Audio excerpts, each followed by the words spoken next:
We're joined by Ryan Rishaug. And Ryan, in the Oilers' trip to the Cup final last year and in this year's opening round, the Oilers have had this killer instinct. When they get the chance, they finish teams off. So what's the key for Edmonton to get the job done tonight and end the series with Vegas in 5 games?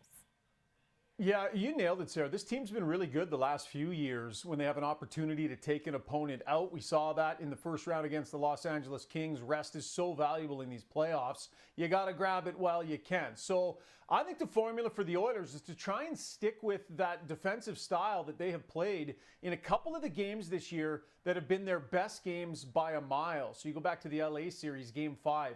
They were dominant defensively. Game 1 of this series, same thing. And then you look back to Game 4 where they really buckle it down and really were able to limit the other team's best players.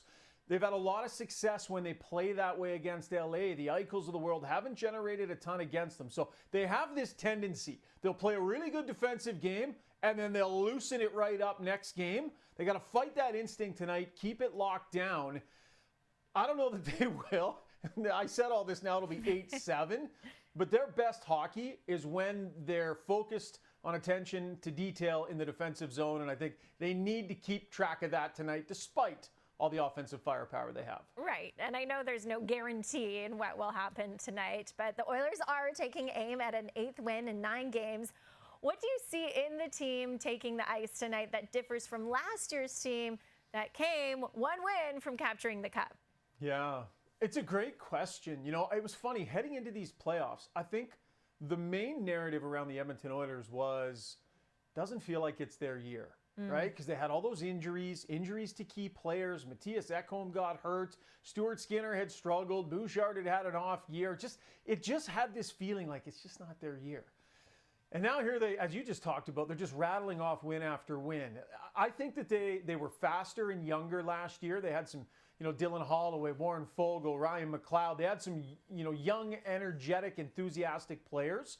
They've replaced those guys with players that aren't as fast, but maybe have some more experience. I see a much more sage group, in particular up front, and I think that's part of the reason why they keep coming back in games and why they seem to be comfortable no matter the situation. So maybe what they lack in youth and speed, they make up for in wisdom. And that can matter in the postseason. So I think you've got a composed group that has composure through all of its lines. They're nicely balanced.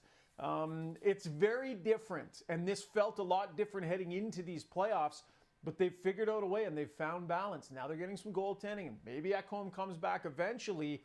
So it didn't start great, Sarah, but it's kind of set up pretty nicely here. They're a pretty effective team compared to last year's as well. Yeah, a lot of good things going on here, and I can tell you, wisdom can take you a long way as well. Yes.